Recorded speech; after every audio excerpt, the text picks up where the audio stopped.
नमस्कार. मराठी गडवामध्ये आपलं मनपूर्वक स्वागत. आज आपण बीटमध्ये रवा टाकून बघणार आहोत व मस्त अशी स्वादिष्ट व सर्वांना आवडेल अशी रेसिपी बघणार आहोत. तुम्ही एकदा हिला बनवलं ना नेहमीच बनवाल. चला तर बघूया. इथे एक मध्यम आकाराचं बीट घेतला आहे. बीटला स्वच्छ धुवून घेतला आहे, ज्यामुळे यावर जी काही माती होती ती सर्व निघाली आहे. आता याला कट करून घेऊया. बीटचं पुढचं व मागचं टोक कट करून घ्यायचं आहे व त्यानंतर याचे सालपट काढून घेणार आहोत आपण. बीट खाण्याचे खूप सारे फायदे आहे. ज्यांना ॲनिमिया असतो म्हणजेच रक्ताची कमतरता, बीट खाल्ल्याने ती दूर होते व रक्त चांगलं वाढतं. एक छोटी किसणी घेतली आहे. आता बीटला अशा प्रकारे किसून घेऊया. छोट्या किसणीने किसलं ना एकदम व्यवस्थित हे किसलं जातं. बीटला एकदम व्यवस्थित पकडायचं आहे व अशा प्रकारे याला किसून घेऊया. बीट खाल्ल्यामुळे आपल्या त्वचेचे आरोग्य सुधारते, त्वचा चमकदार होते. अशा प्रकारे बीटला किसून घेतला आहे. इथे 1 वाटी रवा घेतला आहे. आता मिक्सिंग बाउलमध्ये टाकूया किसलेलं बीट. मिक्सिंग बाउलमध्ये टाकूया 1 वाटी रवा. आता याला चांगलं मिक्स करून घेऊया. तर चम्मचने अशा प्रकारे एकदम व्यवस्थित मिक्स करून घेत आहे. आता दही घेतलं आहे, घरचं दही आहे. तर याला चांगलं मिक्स केलं आहे. यामध्ये टाकूया दही. तर इथे 4 ते 5 चमचे मी दही टाकत आहे. घरचं दही आहे म्हणून जास्त घट्ट नाही आहे. घट्ट दही असेल तुमचं तर तुम्ही इथे 2 ते 2.5 चमचे टाकलं तरी चालेल. आता याला चांगलं मिक्स करून घेऊया. यामध्ये थोडं थोडं करून पाणी टाकूया व याचं एक मिश्रण बनवून घेऊया. मिश्रण जास्त घट्ट किंवा जास्त पातळ नको आहे, तर अशा प्रकारे थोडं थोडं करून मी पाणी टाकत आहे. अशा प्रकारे मिश्रण मी बनवून घेतलं आहे. तुम्ही बघू शकता मिश्रण जास्त घट्ट किंवा पातळ नाही आहे. आता यामध्ये रवा आहे तर याला चांगलं भिजू द्यायचं आहे. यावर एक झाकण ठेवूया व 10 ते 15 मिनिटांनंतर याला चेक करूया. इथे 2 मध्यम आकाराचे कांदे बारीक चिरून घेतले आहे. 3 ते 4 हिरव्या मिरच्या व थोडीशी कोथिंबीर बारीक चिरून घेतली आहे. जिरा, मीठ.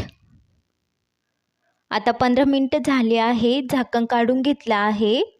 हे व्यवस्थित भिजलं गेलं आहे, तुम्ही बघू शकता. आता यामध्ये टाकूया बारीक चिरलेला कांदा. कांदा मी इथे जास्त टाकत आहे कारण की याच्याहून खूप मस्त चव येते. बारीक चिरलेली कोथिंबीर टाकली आहे थोडीशी. बारीक चिरलेली हिरवी मिरची टाकूया. पाव चमचा जिरा टाकूया. मीठ टाकूया पाऊण चमचा, तुम्ही तुमच्या चवीनुसार टाका. याला चांगलं मिक्स करून घेऊया. याला चांगलं मिक्स करून घेतलं आहे.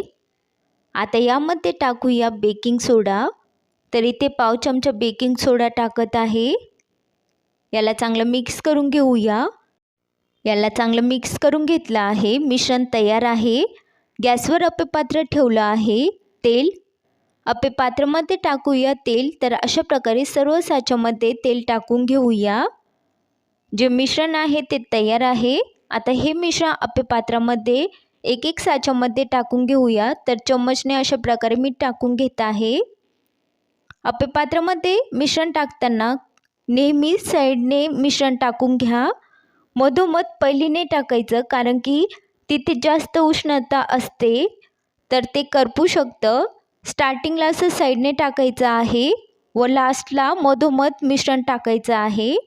तर अशा प्रकारे सर्व साच्यामध्ये मी मिश्रण टाकून घेत आहे. सर्व साच्यामध्ये मिश्रण टाकलं आहे मी. आता यावर एक झाकण ठेवूया. गॅसची फ्लेम मीडियम ठेवायची आहे. याला 3 ते 4 मिनिटांनंतर आता आपण चेक करणार आहोत. तर 4 मिनिटांनंतर मी झाकण काढून घेत आहे. गॅसची फ्लेम मीडियम होती. तुम्ही बघू शकता अप्पे चांगले फुगले गेले आहे. आता याला पलटून घेऊया. तर वरून असं थोडंसं तेल टाकून घेत आहे म्हणजे पलटल्यानंतर ते खाली जाईल व दुसऱ्या बाजूनेही अप्पे चांगले भाजले जातील. दोन्ही साईडने आपल्याला यांना चांगलं भाजून घ्यायचं आहे. तर अशा प्रकारे याला पलटून घेऊया. चम्मचच्या मदतीने असं पलटून घेत आहे मी. खूप इझिली निघालं आहे. तुम्ही बघू शकता किती मस्त जाळी पडली आहे अप्प्यांना व मस्त फुगले गेले आहे. खूप मस्त बनले आहे.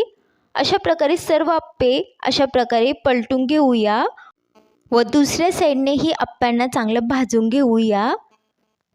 हे चांगले भाजले गेले आहे, तुम्ही बघू शकता एक साईडने असं यांचा कलर चेंज झाला आहे व मस्त जाई पडली आहे। यामध्ये बीट आहे तर मीडियम फ्लेमवर चांगलं यांना भाजून घ्यायचं आहे, म्हणजे बीटही चांगलं भाजलं जातं व मस्त चव येते। तर अशा प्रकारे सर्व आप्पे मी पलटून घेतले आहे। यावर पुन्हा झाकण ठेवूया व यांना 3 ते 4 मिनटं अजून भाजून घेऊया, म्हणजे दुसऱ्या साईडनेही हे चांगले भाजले जातील। आता 4 मिनटानंतर झाकण काढून घेतलं आहे मी। आप्पे चांगले भाजले गेले आहे, तुम्हाला पुन्हा पलटून दाखवते। तर तुम्ही बघू शकता हे व्यवस्थित दोन्ही साईडने भाजले गेले आहे। तर इथे आप्पे तयार आहे, एका प्लेटमध्ये काढून घेऊया।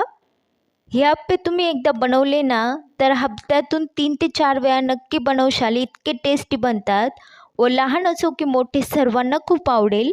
बनवायला सोपे आहे व खूप मस्त बनतात हे। तर अशा प्रकारे यांना प्लेटमध्ये काढून घेतलं आहे। अशाच प्रकारे उरलेले आप्पे बनवून घेऊया। आप्पे पात्र गरम आहे, त्यामध्ये तेल टाकलं आहे सर्व साच्यामध्ये। हे मिश्रण टाकूया अशा प्रकारे। आप्प्यांना दोन्ही साईडने चांगलं भाजून घ्यायचं आहे। तर अशा प्रकारे सर्व साच्यामध्ये मिश्रण टाकलं आहे।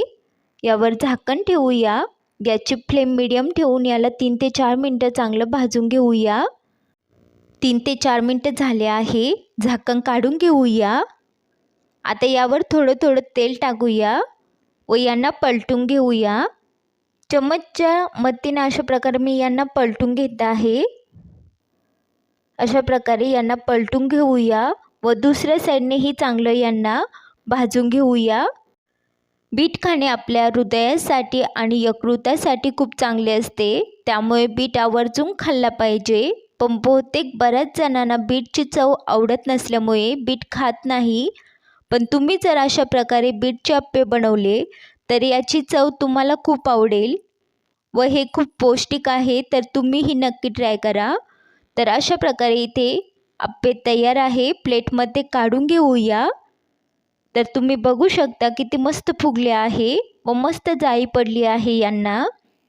तर इथे बीटचे आप्पे तयार आहे, तुम्हीही नक्की ट्राय करा। बनवायला सोपे आहे आणि लहान असो की मोठे सर्वांना खूप आवडेल। तुम्ही हा व्हिडिओ कोणत्या गावातून किंवा कोणत्या शहरातून बघताय कमेंट करून नक्की सांगा। तुम्हाला हा व्हिडिओ आवडला असेल तर लाईक शेअर कमेंट करा आणि प्लीज मराठी गोडवा चॅनलला सबस्क्राईब करा। व्हिडिओ बघितल्याबद्दल धन्यवाद।